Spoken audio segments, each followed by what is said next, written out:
tension loolu mooy xam nga tension. Ah, mais xamuñu vraiment lan mooy tension daal parce que ku wax tension rek balaa ngay wax tension di nga wax lan mooy xol parce que tension ci xol bi la ci xol la jóge ah donc bon.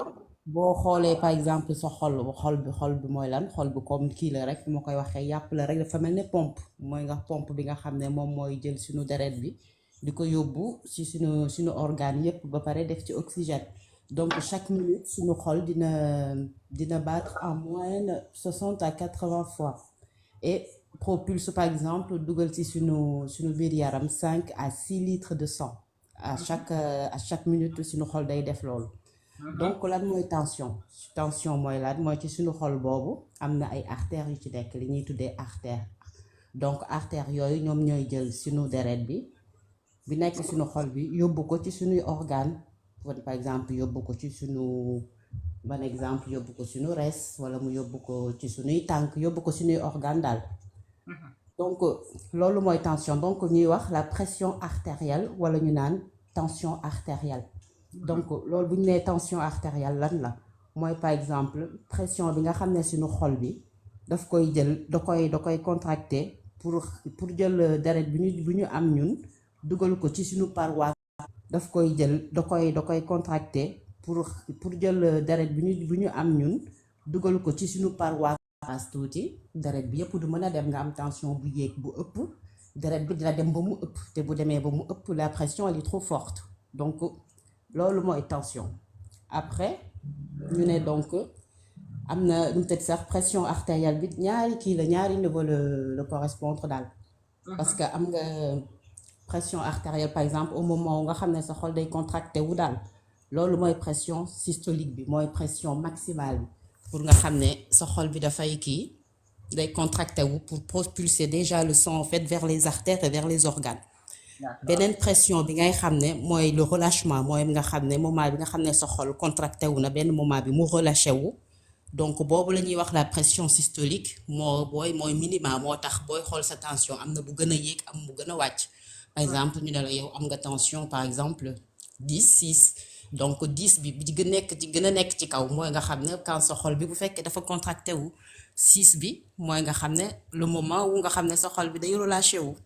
donc loolu la ñuy wax tension donc loolu mooy tension après mën na am ay problème comme waxtaan bi ni ñu koy waxee comment tu vas le dire tout à l'heure en fait voilà c'est quoi l'hypertension artérielle c'est quoi l'hypotension artérielle mais bu ñuy wax tension rek li ma expliqué nii loolu mooy tension après yow nga expliqué ma la dégg hypertension ñu doon wax ak yooyu. donc tension artérielle kon déjà ñun ñëpp ko am parce que ñun ñëpp am xol. ah waaw waaw. Voilà tension artérielle ñun ñëpp ko am donc na leer góor comme jigéen parce que ku am xol kon am nga tension artérielle et su ma la déggee ni nga ko expliqué mën nañu wax ne tension artérielle kon mooy nattukaay bi nga xam ne moom la deret ji di sànneekoo suñ biir yaram moom la deret ji di dawee parce que wax nga ne bu xol bi najoo contracté woo dafay pomper donc foofu la ñuy jëlee tension bi ëpp doole su bàyyi dem tension bi gën a néew doole donc en fait ci xol bi la tension dépendre comme ni nga ko waxee woon au début ci xol bi di ni muy jàppee ni muy contracté woo pour sànni deret ji ak ni muy bàyyindekoo pour récupérer wala déet wala yaa ko gën a ni nga ko résumé sax moo gën a leer que ni ma ko résumé c'est tout à fait ça voilà. yow yaay toj yax bi man damay résumé rek pour que man ak sama morom yi déglu ñu am loo xam ne dañ koy jàpp lu leer naññ parce que xam nga am na ñoo xam ne léeg-léeg duñ xam terme yi médical terme médicaux yi daf leen di réeral parce que ñun ay màgget lañ donc il faut ñu koy tënk kii ko daal xaw ko image moom jàng par schéma comme ni ñu doon jàngee ci bâtonnet jamonoy bâtonnet ñu jàng par schéma. waaw voilà loolu leer na nañ donc ñun ñëpp xam nañ ne léegi ñun ñëpp am tension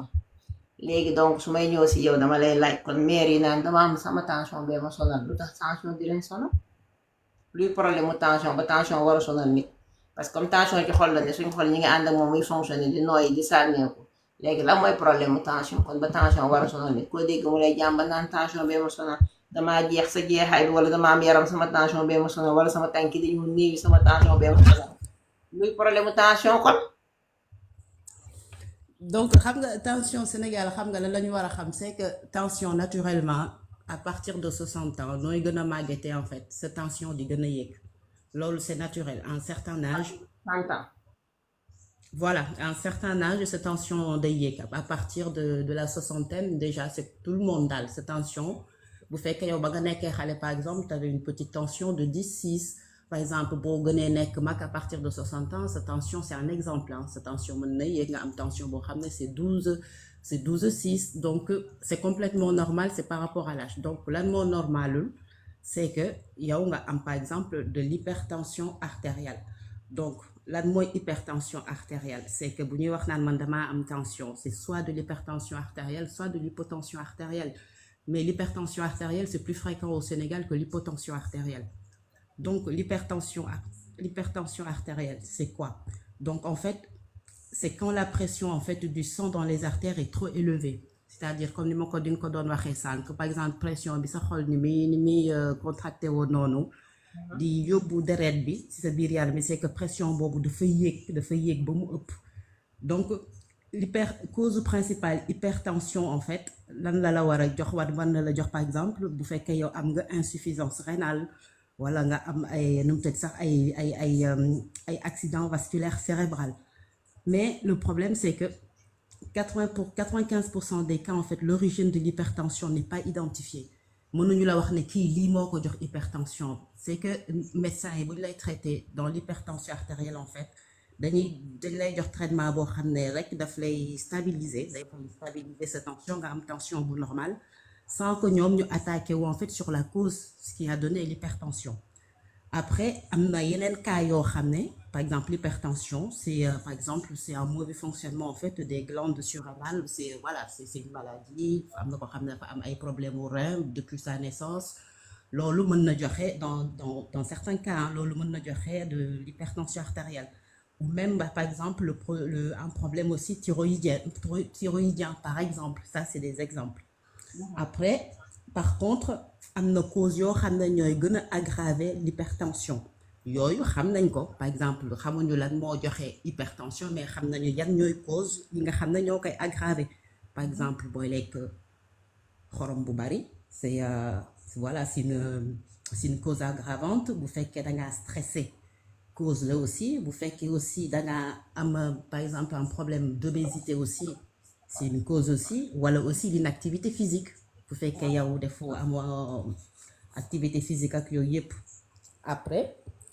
am na nu mu tëtti sax am na yeneen cas yoo xam ne les complications am na complications nga xam ne c'est de l'hypertension artérielle ça c'est plus grave par exemple yow bu fekkee nit dafa am de l'hypertension artérielle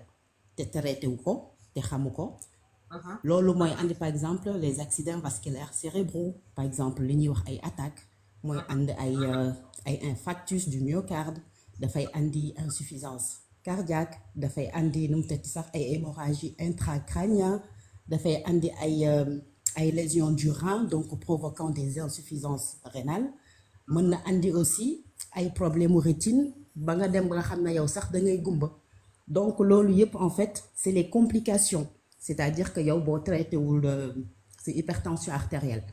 donc plusieurs cas la daal c'est-à-dire l'hypertension artérielle xam nañu cause yu koy aggraver xam nañu complication yi muy andi donc après faut juste faire la prévention du sport ak yooyu yëpp daal mais bu ñuy dugg daal ci hypertension déjà kii bi nu mu tëdd sax les étapes daal c'est comme ça donc après ma bàyyi la nga gën a nga gën a expliquer moom dama lay jàmbar Nihal bonjour comment tu vas ma fille bonjour user bonjour à tout le monde Zeyna bonjour Soxna Famalo bonjour maa ngi lay ziar Aïda Si Babacar bismillah bonjour Misso Oumar ñu ngi lay nuyu lu bari Misso Omar Badiane Baax ñu ngi lay ziar machallah on parle de la tension artérielle et là on en est à l'hypertension donc moi quand je t'entendais parler j'avais en vue dans ma tête je voyais en fait le robinet de chez moi et je mesurais en fait quand tu parlais de pression en général pression on le parle dans des conduits quand on conduit un produit par exemple donc la pression qu'on a dans le robinet pour faire venir l'eau donc c'est la même pression qui va en fait amener le sang dans toutes les cellules du corps humain voilà donc et par conséquent c'est cette pression là qui peut monter ou bien qui peut baisser ça je l'ai très bien compris maintenant quand on parle de... Je voudrais juste insister sur ça, parce que tu as dit que les causes qui donnent l'hypertension, on ne les connaît pas. Ou bien on ne s'y attaque pas, on cherche juste à stabiliser l'hypertension, à la faire revenir normale par la médicamentation. Mais moi, je pensais que, parce que c'est ce que j'ai compris, que en fait l'hypertension artérielle, les causes principales, c'est par exemple l'obésité, surpoids et obésité. C'est par exemple la malbouffe quand on mange beaucoup trop de sel et beaucoup trop de gras, comme les charcuteries, des trucs comme ça, que ça induit, ça entraîne l'hypertension. Et donc, est-ce que ça c'est établi ou bien c'est juste des rumeurs? Ou bien c'est pas scientifiquement démontré, c'est ça que je veux dire. En fait, c'est ça la confusion, en fait. C'est-à-dire, c'est les causes qui aggravent l'hypertension. C'est les causes aggravantes. La tension est déjà là. Voilà, c'est-à-dire la tension, on a tous une tension. La tension, elle est déjà là. On a une tension normale. Mais le fait, en fait, de manger gras, le fait de stresser, le fait de beaucoup travailler, le fait de ne pas avoir une activité physique et le fait d'être obèse, en fait, ça, c'est les causes, en fait, qui peuvent Ça fait monter aggraver. la tension, ça fait monter la tension. Ça fait monter la tension, voilà. Parce que du coup, par exemple, si on, en fait, ils peuvent Ça fait monter aggraver. la tension, ça fait monter la tension. Ça fait monter la tension, voilà. Parce que du coup, par exemple, si on... De façon sûre que le fait de mal manger, le fait d'être assise, le fait d'être en surpoids, ça peut entraîner l'hypertension artérielle. Pourquoi? C'est Parce ça. que ta tension peut être normale, mais plus tu vas prendre du poids, plus la tension va augmenter. Et je vais expliquer pourquoi la tension augmente quand on est obèse, quand on mange salé ou quand on mange beaucoup trop de gras. Parce que je vous ai dit déjà, je vais le reprendre en Wolof après, ne vous inquiétez pas, j'ai déjà dit que quand on mange hyper gras, c'est pas le cas de Nihal, heureusement, quand on mange hyper gras, charcuterie, croissant au jambon, croissant au gruyère et au jambon, omelette au mayonnaise, ketchup, etc., plus gruyère, plus tout ça, plus lardon, tout ça, tout ce que l'on aime nous manger, les pizzas, tout ce qui est gras, surtout les produits commercialisés, là, les pizzas, les hamburgers, tout ça, très gras, plus les sodas. Ça va entraîner un cocktail qui va donner du gras au corps et ce gras-là ne peut pas être consommé entièrement par le corps. Et tout ce que l'on ne consomme pas, tout ce que l'on ne brûle pas, parce que notre activité physique ne dépense pas cela, le corps va en faire quoi? Il va le stocker. Et le corps, il stocke où? Il stocke dans les artères. Et c'est dans les artères que passe le sang. Et c'est dans les artères que l'on peut mesurer la tension même de la vitesse du sang qui s'écoule dans notre corps. Et si ces artères-là il y a beaucoup de couches de graisse qui viennent s'enrouler sur les parois, donc forcément l'artère se rétrécit. Mais c'est comme si tu prenais un tuyau, tu le mets un tuyau d'arrosage par exemple, tu arroses tout le temps, et malheureusement tu mets des graviers dans le tuyau d'arrosage ou bien du sable. Et tu vas voir que l'eau ne va plus couler comme il coulait normalement à flot, mais il va couler par goutte. Tu peux même avoir un goutte à goutte. Tu peux même avoir jusqu'au ce que l'eau ne coule plus parce que le tuyau est obstrué. C'est la même chose dans les artères, c'est comme les tuyaux du corps. Elles aussi, elles s'obstruent.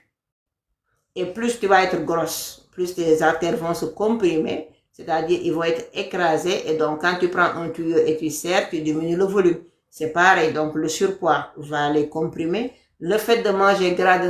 va mettre du gras à l'intérieur de tes parois, des parois des artères, ce qui va empêcher le sang de passer normalement. Donc, et ce qui va entraîner beaucoup plus de tension. Pourquoi? Parce que le cœur a besoin de pomper avec beaucoup plus de force pour que le sang traverse. Parce que c'est sa mission. Donc, il faut qu'il mette beaucoup plus de force. Et c'est ce qui explique que la tension va monter.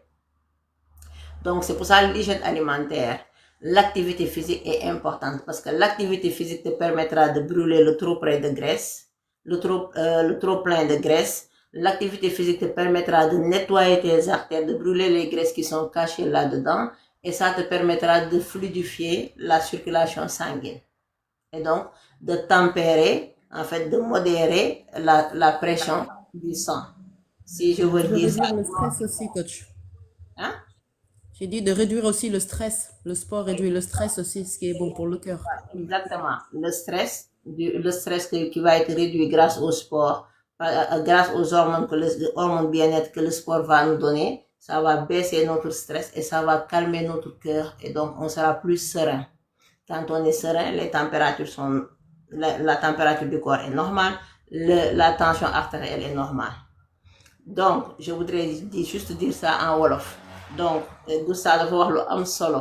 ci circulation du sang bi ak ci ni deret bi di ñëwee ak artère yi ni muy bouché nee na leen tension artère bi nit dafay normal plus ñuy jëm vers 60 ans plus tension bi di yokk c'est normal parce que xol bi dafay gën a màgget il faut mu yokk dooleem pour sang bi gën a circuler mais artère yi tamit dañuy màgget fi yoon ndox deret bi di jaar dañuy màgget bu leen ko fàtte yàlla mayewul dafa abale donc plus on va vers l'âge plus on a la tension artérielle qui monte.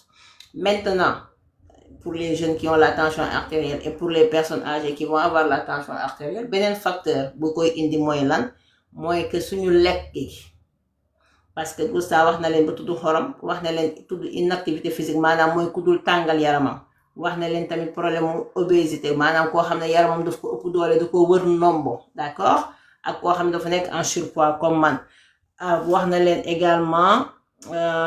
koo xam ne par exemple ak lan nga waxte woon sax y'avait le sel j'avais noté l'inactivité physique l'obésité voilà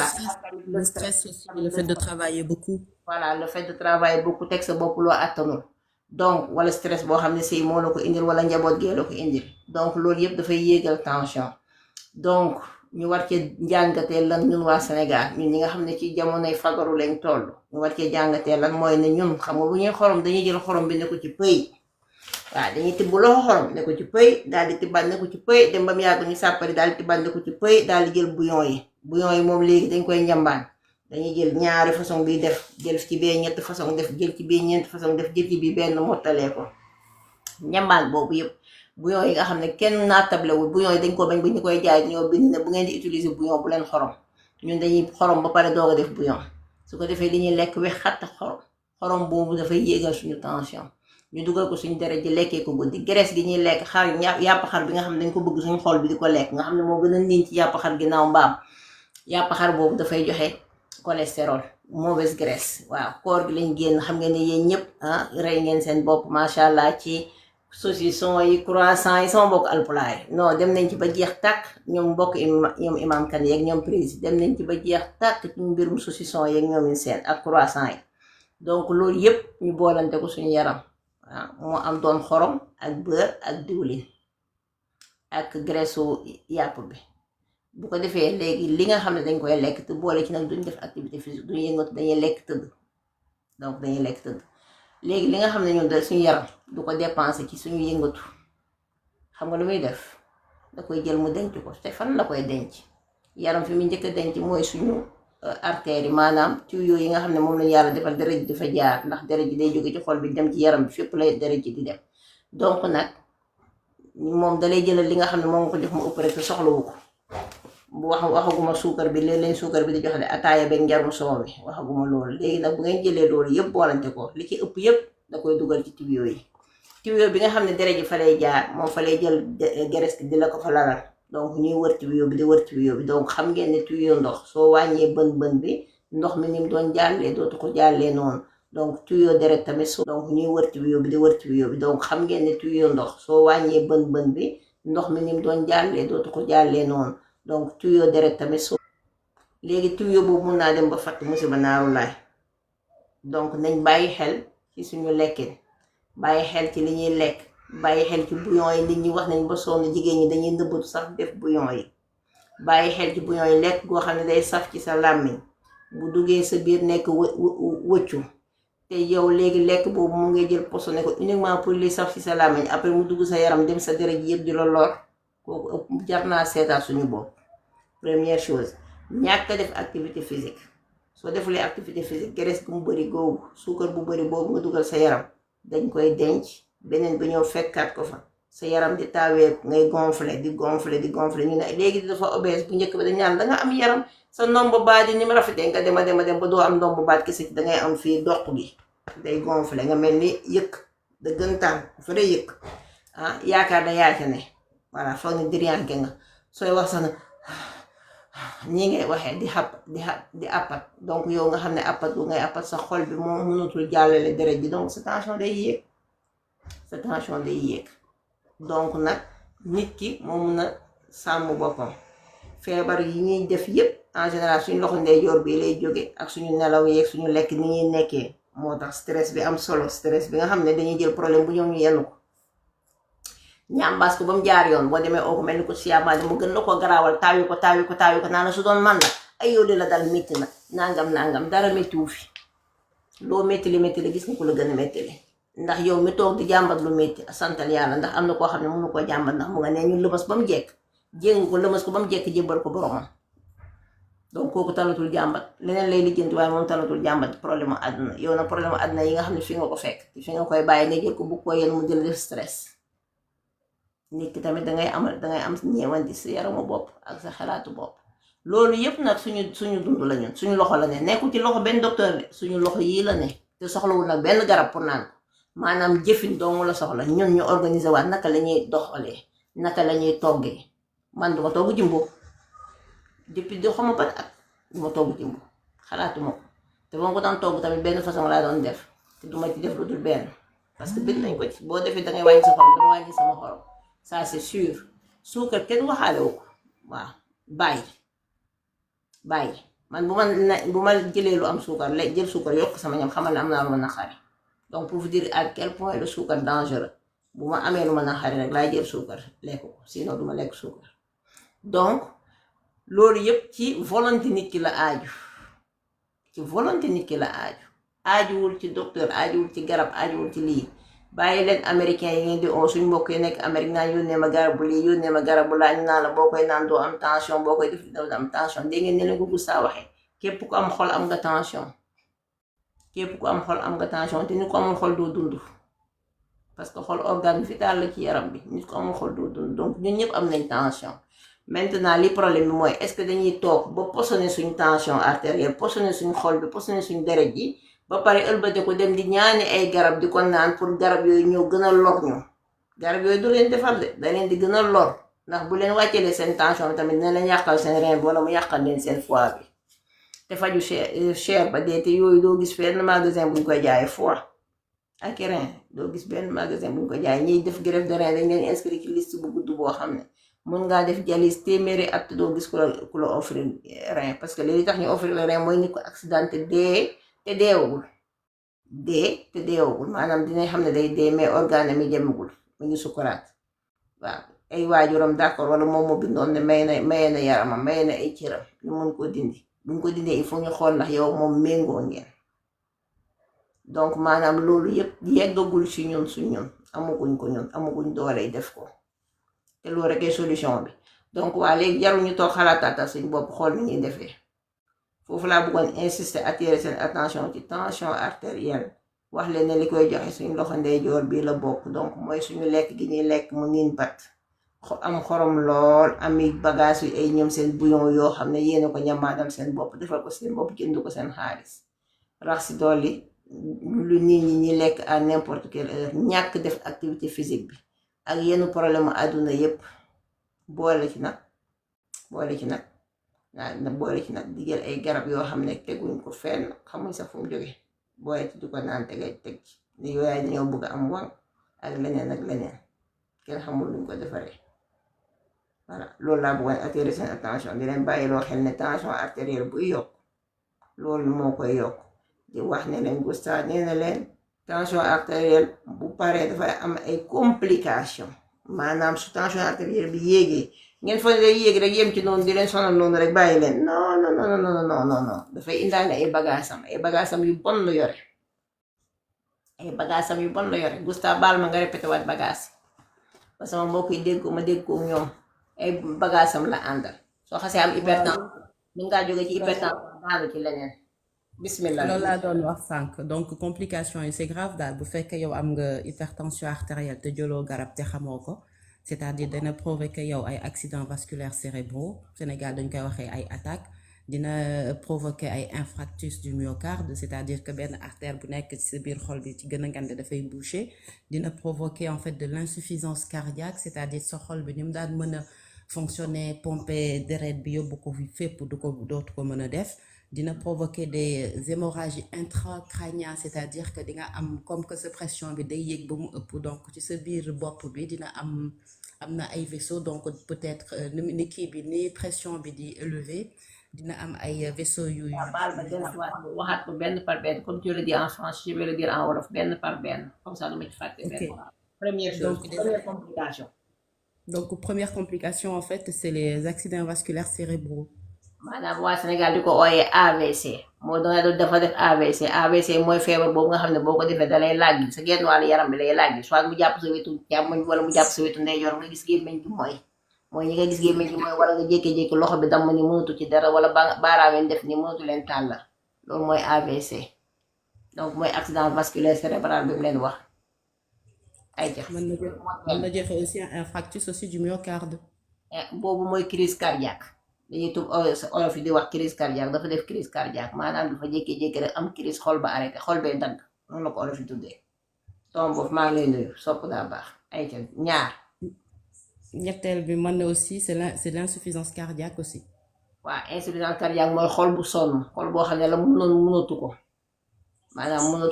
mënatul dox soxlaam yi ngeen dox amatul kàttan fonctionner normalement muy ñett après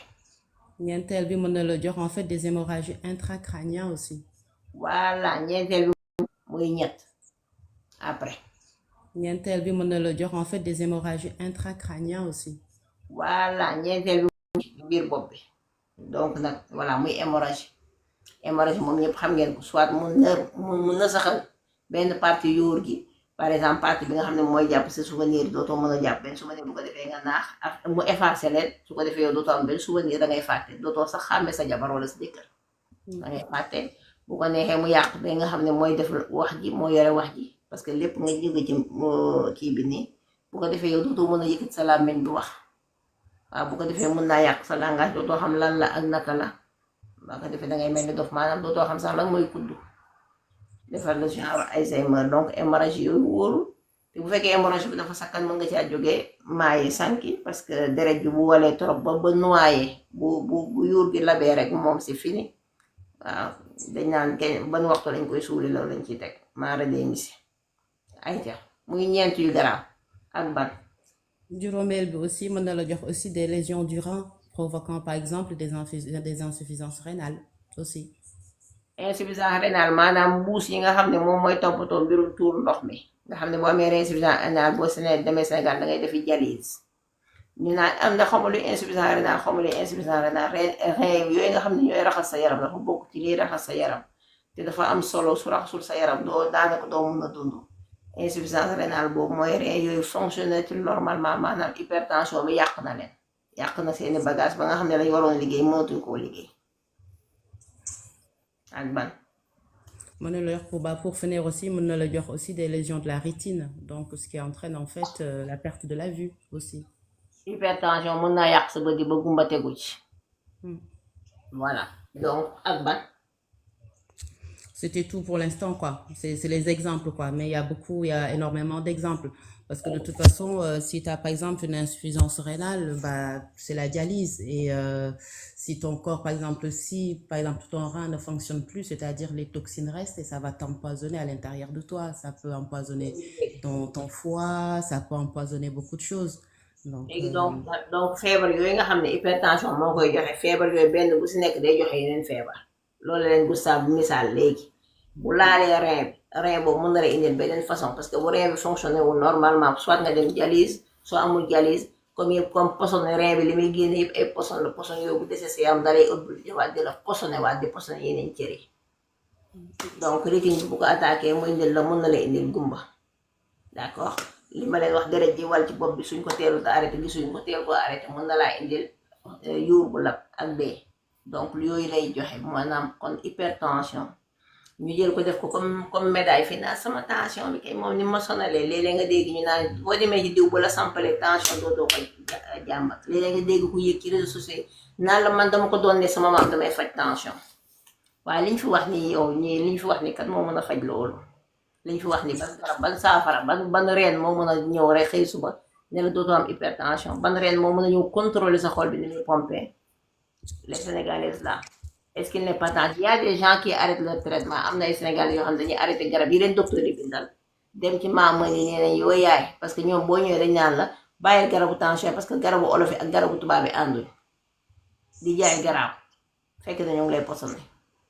mais gis nga coach même garab yooyu bu fekkee am nga traitement sur l'hypertension nga bàyyi garab yi ngay jël en fait yi ñu wax nii léegi nii en fait loolu dong moo la ciy fekk daal c'est-à-dire loolu moo la ciy fekk parce que t'as plus de traitement. merci beaucoup voilà donc mi ngi noonu waaye tomb sopp daa baax mooy fast food mi ngi noonu voilà donc merci beaucoup Piccu ñu ngi lay ziar Abindu ñu ngi lay nuyu lu bari yaay booy bàcc li ziar nañ la. Voilà, la sédentarité, les aliments trop sucrés, trop salés, trop gras, et oui, ça machallah. Bébé ñu ngi lay nuyu, Baza ñu ngi lay nuyu, exactement. Queen Top nuyu nañ la ziar la ñu ngi nuyu ñu ñi fekk si ñëpp di leen wax ngeen continuer tapoter live bi partager ko ñu ngi waxtaanee lu am solo loolu mooy hypertension artérielle maanaam tension boo xam ne dafay yéeg tension boo xam ne dafay yéeg. ñu wax leen ne donc plus ñu jëm vers l'âge plus tension bi di gën a yéeg mais mun naa gën a yéeg mais c'est supportable du doon bu dangereux li dangereux mooy bu yéegee ba jéggi dayoo léegi bu yéegee ba jéggi dayoo mais mun naa gën a yéeg mais c'est supportable du doon bu dangereux li dangereux mooy bu yéegee ba jéggi dayoo léegi bu yéegee ba jéggi dayoo hypertension en fait yow am na ñoo xam ne en fait dañuy am tension mais c'est une tension normale mais yow sa tension buy fekkee day yéeg yow da nga koy sentir c'est-à-dire que di nga mel ne kuy miir wala di nga tu te sens pas bien daal c'est que sa tension buy yéeg rek yow di nga am symptôme yoo xam ne yow di nga xam ne en fait t'as une tension qui s'élève mais en général tension amul symptôme amoo symptôme ne yow buy gis ne madame peut-être ñu naan la ah yow de sa tension bi dafa yéeg parce que dangaa ñàkk wala say bët dafa dilaté wala yooyu non c'est que doo am symptôme bi kenn du ko gis ci tension c'est que nan ngay xamee ne yow am nga tension c'est-à-dire nga dem ci médecin moom mu defal la ay prise de sang xool defal peut-être sax une prise de tension debout assis couché yooyu yëpp xool ba xam yow tu es vraiment stable pour kii ko daal mais jël symptôme nii rek ni kii am na tension nii y a pas de symptôme la tension l'hypertension y a pas de symptôme sauf voilà comme ni ma ko waxee bu fekkee c'est les cas extrêmes balaa nga koy gis rek mooy cas yi ma waxoon sànq par exemple voilà nga commencé am par exemple un infarctus parce que xamoo ne woon am nga hypertension wala nga am les causes qui sont vraiment graves daal foofu te boo ko xamulee daal te traité woo ko ci cause yooyu nga xam ne fi ngay xam ne yow t'as de l'hypertension artérielle. D'accord. Avant ñuy dugg ci phase hypertension artérielle bi nga xam ne dafa mérite traitement beaucoup de personnes ont ce qu'on appelle le préhypertension préhypertendu parce que feebar du ñëw rek song la tey si saa si dafay évoluer day commencer petit ba évoluer soxna Daba Maguette ñu ngi lay ziar di nuyu Henri Bella comment vas-tu soxna Fama Ndaw ñu ngi lay nuyu di la ziar Mohamed Tunka ñu ngi lay ziar donc préhypertension boobu moom day am symptôme parce que préhypertension boobu boo koy seetlu soo commencé jël poids ñi commencé jël poids ñëpp seetlu nañ ko nañ ma wax fii ndax c'est vrai ou c'est pas vrai mezzo waaleykum salaam wa rahmatullah préhypertension mooy lan mooy sooy commencé di am ay maux de tête fii nii ci sa ginnaaw bopp yow dangaa commencé jël poids dangaa sédentaire yaa ngi am looy seetlu daal changement sa yaram wala boog dangaa stressé dangay dem ba nga xam ne sa bopp bi fii sa ndom li dafay diis gann di bàyyi dafay mat di bàyyi donc dafay diis gann di bàyyi léegi li ma mun a waxaat encore une fois mooy que nit ku nekk dangaa war a am sa docteur parce que sénégalais am nga sëriñ bi lay ñaanal bi wax la allahumma salli di julli ci yonent bi sallallahu alayhi wa sallam di la ñaanal naa la nga def am nga sëriñ boo xam ne moo lay jàmbal reen yeeg yooyu am nga sa feccikat am nga sa toggkat am nga sa maye sax am nga sax koo xam ne day ñëw di la distraire ngay ree am nga sa comédien attitré am nga sa boucher am nga sa footkat am nga sa lépp mais amoo sa docteur loolu mooy lan am nga sax sa répétiteur pour tes enfants te yow mënoo fexe ba am docteur boo xam ne lu ne cuuj nga dem seeti ko wala au moins une fois par an su la yàlla mayee jàmm nga dem seeti sa docteur mu defal la sa bilan sa check-up donc comme feebar yi ma leen wax nii yëpp amu ci benn feebar boo xam ne dafay ñëw rek song la brutalement dañuy installé wu ndànk donc yow bu fekkee yaa ngi càmbar sa yaram di nga xam ne yow am na loo xam ne déranger na sa yaram nga muñ cee fagaru balaa nga moo gën a sori ba installé wu ba traitement di la ci fekk ni ma ko waxee mu amee nii ci tension noonu la amee ci diabète bi noonu la amee ci Il y a diabète des bi facteurs de risque, coach. Comme nous ah l'avons dit, il y a des facteurs de risque. Par oui exemple, quand on est obèse, ça c'est un facteur de risque, par exemple. On sait très bien qu'il faut qu'on surveille sa tension. Si, par exemple, on commence à prendre de l'âge, on se dit, bah oui, là, il faut que je surveille ma tension parce qu'il y a des facteurs de risque. Quand on est trop stressé, qu'on a trop de problèmes dans sa vie et qu'on ressent, par exemple, certains symptômes, on se dit, oui, ça c'est un facteur de risque. Donc, tout ça, voilà, c'est en prévention, quoi. Mais dire, oui, c'est quoi les symptômes de l'hypertension? Non, mais c'est les facteurs de risque, en fait. Comme ni nga ko waxee nii. léegi yaa vertige yooyu mu leen di defal mais yaa aussi am na leneen loo xam ne dañ koy seetlu ci ñi nga xam ne dañuy waaj am hypertension muy dangay am impression que sa bët dafay flou maanaam dangay am impression comme si dafa am ay wéñ yu windeelu sa kanam comme ça lii ñuy wax syndrome di muy dangay am impression que sa bët dafay flou maanaam dangay am impression comme si dafa am ay wéñ yu windeelu sa kanam comme ça lii ñuy wax syndrome di fi ne yow yaa ngi barasteku di jëm ci tension yenn yi léegi nag facteur de risque yooyu leen Gustave wax dangeen ci bàyyi xel ngeen dem seeti seen yaram surtout ñi nga xam ne ñoom déjà nekk nañu en obésité parce que ku nekk en obésité rek sa at xaw naa modifié wu tuuti donc boo nekkee en obésité danga war a surveiller sa suukar surveiller sa xorom surveiller sa tension artérielle parce que moom obésité bi ci boppam ay facteur la yoo xam ne yooyu yëpp da koy yokk da koy garaawal waaw bu la fekkoon ñu stable da leen di dérégler day dérégler sa métabolisme donc ñu war cee bàyyi xel bu baax a baax a baax a baax a baax a baax a baax donc soo gisee sa bët yi di flou nga dem xooli docteur bul wax ne ah man de sama bët yi dañuy flou rek temps yi daal sama bët yi dafa mel dafa am lu nekk ci kanam ji windeelu dama seeti docteur mën naa doon leneen sax mais dama seeti docteur donc ut leen docteur ngir yàlla boo xam ne bu la daroon dala guddi sax nga mën koo woo waaye dara dalu guddi xamul fu ñu lay yóbbu ñi naan bii hôpital ñi naan bii lii bii laa bii sàmmat ñaar ut leen docteur ngeen dénk ko seen bopp ginnaaw yàlla am na solo de bu la ne ji dara ne xuux moom mu ñëw jëlal la sa tension jëlal la yëpp xool la am na solo dee leen ci bàyyi xel dee leen ci bàyyi xel le fait que tamit ngeen am migraine boobu ma leen wax noonu ngeen am migraine wala ngeen am fatigue ak nervosité maanaam ngeen xaw a naqari deret énervé yooyu bu ñu leen xawee tooñ sax ngeen xaw a mer bàyyi leen ci xel ne leen man qu'est-ce qui me dérange lan moo xatal sama yaram ba ma nekk ni fitna gii ma nekkee yooyu yëpp da ngeen di poser wu ay question ci seen yaram écoutez votre corps en fait déglu leen seen yaram daf leen di envoyer tout le temps ay signaux bu bien yee danaan dem doo dégg dara day mel ni nekku fi day discret lingeer comme voiture day discret mais bu fekkee ne si yaram dafa xaw a tawat rek dangay gis mu dina yónnee ay signaux soit fatigue ba soit naqari deret ga soit nelaw yu maase wuli soit bopp buy métti bi te boo naanee affaire yi ay doliprane yooyu du tane mais soo bàyyee tuuti mu bàyyi mu ñëwaat mu bàyyi mu ñëwaat laa nga ni daa dem ci docteur bu ma fa taxaw di daan lu tax ma am léeg-léeg laa dema ci docteur ñu vérifier la soo ñëwee ci docteur li may njëkk vérifier mooy sa tension artérielle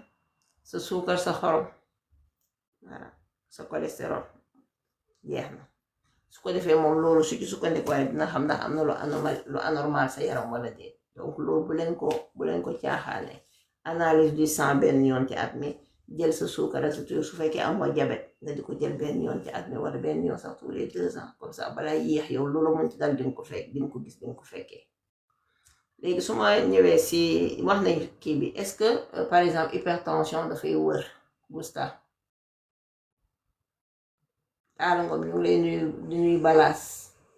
est-ce Non, que hypertension du wér hypertension c'est que da ngay am sa traitement rek. bu fekkee am nga ko ba am traitement te est-ce que traitement bi c'est pour mu wër la wala traitement bi à vie la maanaam est-ce que hypertension maladie chronique la wala maladie passagère la rek Non, non, l'hypertension artérielle, c'est une maladie chronique. C'est une maladie, par exemple, une fois que tu fais de l'hypertension, en fait, tu feras de l'hypertension tout le temps. C'est-à-dire, il faut les traitements pour te stabiliser. Après, améliorer son hygiène de vie, faire du sport, changer son alimentation et tout ça. Mais une fois que tu fais de l'hypertension artérielle et que c'est diagnostiqué et qu'un médecin a posé le diagnostic, il va donner des traitements et il va suivre le traitement. Et tu auras ce traitement-là, toute la vie, tu auras ce traitement-là avec une bonne hygiène de vie. Mais non, ça guérit pas. d'accord donc loolu am na solo donc ñoo ko déggandoor mbokk yi moytu leen jëleen naan mën naa faj jabet ak mën naa faj tension ñaar yooyu yëpp benn du ci wër ndax fa ñuy fonctionner la nit amul accès yàlla rek fa am accès muy xol dégg ne hypertension xol bi la xol boobu ñëpp ko am deret bi ni muy circuler ñëpp ko am tuyee muy jaar ñëpp ko am léegi fu leen garabu yooyu fan lay jaar ba faj hypertension moo ma jaaxal ndax artère bu bouché est-ce que garab mën naa ñëw yàqale artère bi artère bu bouché ala artère boo xam ne dafa wàññeeku dafa rétrécir loolu mënul ne donc ne yeewu tuuti ñun waa Sénégal te topp am yàqin ne docteur yi dañoo jàngi woon donc ñoom xam nañ garab boo xam ne dina la stabiliser sa tension artérielle soo ko bàyyee garab yooyu tension bi dafay gën a yéegaat te tension bu yéeg bu ëpp lan lay def Bousta à part AVC yeeg yooyu am na leneen lu mën a def rapidement bu yéegee ba ëpp. bu yéegee ba ëpp mën nga am infarctus mën nga am arrêt cardiaque cardiaque cœur bi day taxaw parce que cœur bi day taxaw pomper comme ça tout le temps il a besoin de se reposer cœur bi day taxaw parce que cœur bi day taxaw pomper comme ça tout le temps il a besoin de se reposer. sérieux ci sa traitement soo sérieux ci sa traitement ba pare ngay def say contrôle am na sax ñoo xam ne dañu jënd tensiomètre bi yóbbu ko seen kër di def seen contrôle boo ko jëndee nag bul dem rek ñu yónnee la ko Amérique wala Europe nga dem toog sa kër di ko defal sa bopp dangay dem ci médecin mu expliquer la ni nga koy jëlee c'est important. Bàjjen mbaax mu ne perte de connaissance waaw perte de connaissance lay commencé buñ la yéexee xam nga Sénégal moom ku fi perte de connaissance sa bakkanam xottu gerte na balaa ngaa gis service user maa ngi lay nuyu donc loolu laa bëggoon ñu waxtaan loolu lañ indi woon tey si hypertension mais est-ce que tension yéeg rek la mën a def Bousta non tension bi mën na wàcc tamit mën na wàcc parce que xol bi comme ni ñu ko waxee woon xam nga sànq ba ñuy wax dañ doon wax hypertension parce que sa xol bi ni muy contracté woo donc bu ñuy wax hypotension dañuy wax moment bi nga xam ne sa xol bi ci lay décontracté wu daal pour jël deret bi yépp daal donc moment boobu muy décontracté wu bu fekkee dafa décontracté wu ndànk-ndànk ba mu tuuti donc moom deret bi mu waroon jël yóbbu ko ci suñu bopp bi ak suñu cerveau bi ak suñu yeneen kii yi du ko mën moo tax ay say sa tension bu wàccee ngay xëm tu t'évanouis ou t'as des vertiges et tout ça parce que sa xol bi ni mu waroon relâché woo noonu pour que deret bi dem ci sa kaw dans les organes defu ko donc loolu mooy joxe de l'hypotension artérielle. d'accord léegi hypotension artérielle moom lan mooy est-ce que mook hypertension ñoo bokk ay li ñuy jur wala yaa wàllu conséquence ak wàllu manifestation ak wàllu maladie yi muy induire. c'est pas les mêmes conséquences. L'hypertension c'est entre guillemets plus dangereux que l'hypotension parce que ñoom ñaar ñëpp ñoo yam daal parce que sa xol bi bu pompé yóbbu bu pour propulser après buy wàcc te wàccul bu baax a baax donc le cœur va vraiment pas vraiment bien fonctionner daal moo tax bu ñuy wax par exemple la plupart des causes en fait de l'hypotension c'est connu que par exemple c'est familial, c'est des antécédents familiales am na ñoo xam ne dañ la naan par exemple ñoom seen famille dañuy def hypotension mais pas l'hypertension c'est des antécédents familiaux daal donc conséquences yi muy am daal mooy c'est-à-dire le manque d'oxygène en fait et des nutriments dans les cellules et du coup déchets yi nga xam ne mënoon nañu dem daal duñu dem donc du coup ça provoque par exemple l'évanouissement par exemple déshydratation aussi bu bare aussi mën na provoquer aussi l'hypotension après ñaari hypotension am na nu mu tëdd sax hypotension orthostatique c'est-à-dire mooy yenn saa yi nga jóg rek sa nu mu tëdd tension am na nu mu tëdd sax hypotension orthostatique c'est-à-dire mooy yenn saa yi nga jóg rek sa nu mu tëdd parce que à ce moment-là sa xol bi par exemple yeneen yi mu doon deret bi mu waroon yóbbu ci sa kaw bopp da ko yóbbu ci sa kaw tànk donc du coup il y a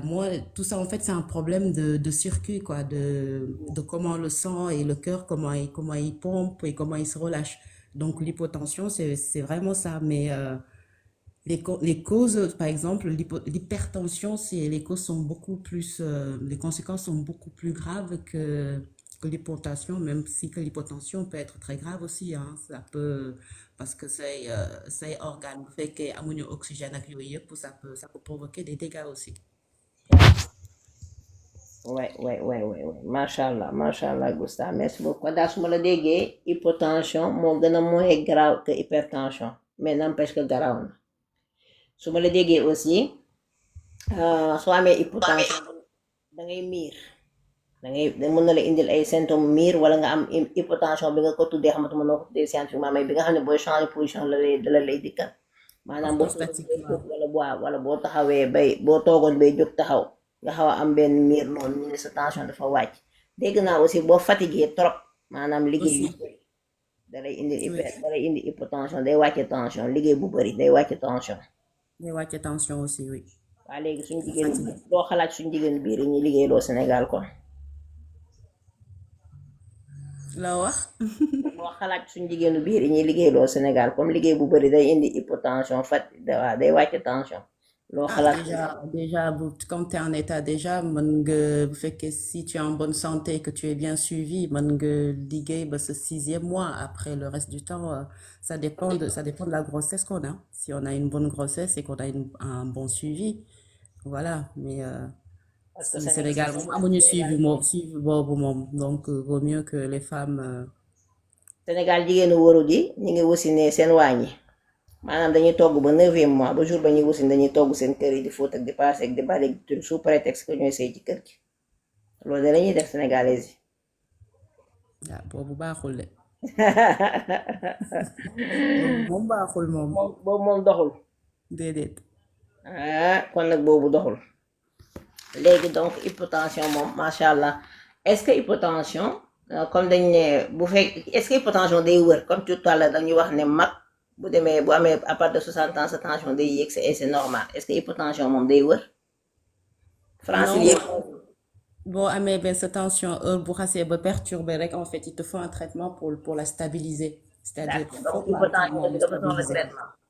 mu ngoog foog nga am traitement boo xam ne par exemple am na ñoo xam ne par exemple seen ñoo am tension bu basse a basse boo xam ne seen traitement lan la pour joxe leen par exemple ñoom ñu am le minimal par exemple lu nga xam ne seen cœur bu fekkee relâché wu na dina am en fait la puissance nécessaire pour voilà pour mettre donner le sang partout dans tous les organes donc je sais que tension boo tension xam buy wàcc daal ne moom je sais que tension buy wàcc sérieusement boromam du mun dara parce que j'ai une amie boo xam ne daf koy dal donc suite à des dialyses merci beaucoup francilien la koy dalee mais loolu la su ko dalee du mun dara elle peut rien faire elle peut c'est rien en rien général ouais, c'est un problème d'oxygénation déjà boo amul day oxygène wàcc ci ba sa ay cerveau day ay dem miir day ngay def wàcc ba ay 7 8 buñ dañuy yéegal mais 9 donc bu ko atteindre jàmbaar la donc ce qui fait que ça arrive suite à des maladies ça ah je dis l'hypotension peut arriver suite à des maladies ouais voilà des justement maladies yoo xam ne soo ko amee daf lay jox hypotension donc tu as toujours un traitement c'est des gens hypotendus tout le temps hypotendus comme ni ñuy wax aussi ils sont hypertendus aussi mooy ñi nga xam ne dañoo am hypertension macha allah macha allah est-ce que hypotension mën naa hypotension est-ce que hypotension jote na ak dara par exemple yenn facteurs yi mën na koo favoriser comme facteurs yi favoriser hypertension maanaam la sédentarité ak l'obésité ak la malbouffe est-ce que mën nañ joxe hypotension hypotension pour les causes vraiment c'est vraiment des antécédents familiaux wala nga am feebar boo xam ne moo la jox vraiment voilà nga am vraiment de l'hypotension daal pour l'instant daal ci ñu xam te man li ma xam après ci li ma lire après peut-être il y a de nouvelles études qui sont sorties mais en tout cas ce que je sais maintenant l'hypotension c'est en général c'est vraiment voilà et soit des antécédents familiaux soit suite à une maladie voilà, qui a provoqué qu'on soit hypotendu, quoi. d'accord c'est très bien Après, mais il y a l'hypotension orthostatique, comme nous m'avons donné récent, voilà, mais ça, c'est pas une maladie, c'est-à-dire c'est une façon de faire, c'est une façon de, par exemple, si tu es hypotendu d'habitude, fait que yow boy jog di nga def ndank ni ngay joggé bo teudé nga jóg nga toog boo toogee après nga jóg ndànk xool daal mais bu fekkee dangaa jóg rek brusquement ça va te faire de l'hypotension. d'accord d'accord loolu clair na waaye yéen man lii mu doon ci ay manular nag ci yëf yi man de dama leen bëggoon woon hypertension veine bi ni muy mel artère bi ni muy mel mais image ba dafa rëy trop comment je fais pour tuutal ko j'ai oublié man même bu ma génnee ci écran bi taxu mu ñëw dama bëggoon déplacer image bi mais lank na attends ah man de bii mënuma la ci dimbali sax coach de moom kay nañ maag yow ñoo yem foog naa ci na waa gaale bi yëpp def sóoratu muñ ma ne ko na waa gaale bi yëpp def sóoratu muñ rek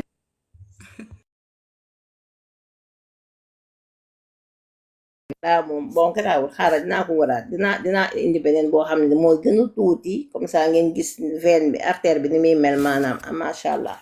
Gousta, est-ce que tu as quelque chose à rajouter sur non moi j'ai une autre question mooy quelle est l'alimentation quand maanaam macha allah. Gousta, est-ce que tu as quelque chose à rajouter sur non moi j'ai une autre question mooy quelle est l'alimentation quand on est hypertendu, qu'est-ce qu'on doit manger, qu'est-ce qu'on doit éviter? Bah, quand on est hypotendu, bah, poser le temps may defar sama image bi. ok. Par exemple, quand on est hypertendu, par exemple, bu fekkee dañoo am tension buy yéeg de l'hypertension artérielle, faut qu'on voilà éviter par exemple les abats, éviter par exemple ay lekk yu am graisse yooyu, avoir en fait une hygiène de vie bien quoi, di def sport tuuti boo mënul def sport ngay dox ak yooyu yépp daal. C'est la même chose aussi quand on est hypotendu aussi. En fait, c'est l'hygiène de vie. C'est-à-dire que bu fekkee yow sa yaram daal du ñëpp ko xam bu fekkee yow dangay lekk ay xorom di lekk loo xam ne par exemple balaa ngay dem tëddi lekk ba fees te en général yow booy tëdd ñun ñëpp bu ñuy nelaw déjà là on a une tension qui est un peu plus basse donc normalement sa yaram dafay liggéey donc sa tension dafa war a basse mais bu fekkee yow dangay dem tëddi lekk donc boo tëddee normalement doo am la normalité donc sa yaram ak sa xol mi ngi battre fort parce que ngoog faut que tu digères ce que tu as mangé donc au lieu que ton corps se repose et que tu as une tension qui est un peu basse tu vas plutôt avoir une tension plutôt haute parce que voilà dangaa lekk rek dem tëddi donc ça c'est des façons de faire c'est l'hygiène de vie. Par exemple aller faire du sport bu fekkee yow mënoo def sport sax ngay dox par exemple sooy lekk nga def tu mets moins de sel éviter les bouillons donc voilà yooyu yëpp mais ku ci am traitement daal par exemple il ne faut jamais laisser ces traitements bu kenn bàyyi par exemple nga am traitement sur l'hypertension ou sur l'hypotension rek nga ne man su ma jëlee benn garab bii sax dinaa ko wala def ay reen ak yooyu yëpp parce que am na reen yoo xam ne wala garab yoo xam ne déjà dañu am propriété yoo xam ne mën na la jox sax hypertension wala mën na la jox hypotension donc bu fekkee daal koo xam ne daal boo ko am problème mu tension daal foog nga dem xool sa médecin une fois que tu as ton traitement tu suis ton traitement et ngay xool sa tension régulièrement dem xool sa médecin régulièrement et avoir une bonne hygiène de vie surtout. Macha allah. macha allah kontaan na yàlla fay yiw yàlla yokk xam-xam bi te yàlla dëgëral la yokk la xam-xam ba nga yëg ko macha allah kontaan nañ de tu as quelque chose à rajouter balaa ñuy ubbi la foire aux questions? Non c'était tout c'est que ñu def attention suñu santé rek def attention aussi sur l'obésité ak yooyu yëpp daal avoir une activité physique yëg suñu bopp daal di xool suñu bopp si on sent quelque chose qui est pas normal faut aller voir le médecin de suite pas l'année prochaine pas déwén pas l'année prochaine de suite ngeen di leen gis docteur de suite léegi yow wax nga leen ñu defi sport def yëpp maintenant xanaa kon léegi ñoom amatuñ dara lu ñu wax parce que man mii nga xam ne maay toog fi dafa ñëw waxtaan info santé bi maa ngi leen di defal proposer ay séances de sport à volonté daanaka te boo xam ne c'est sur TikTok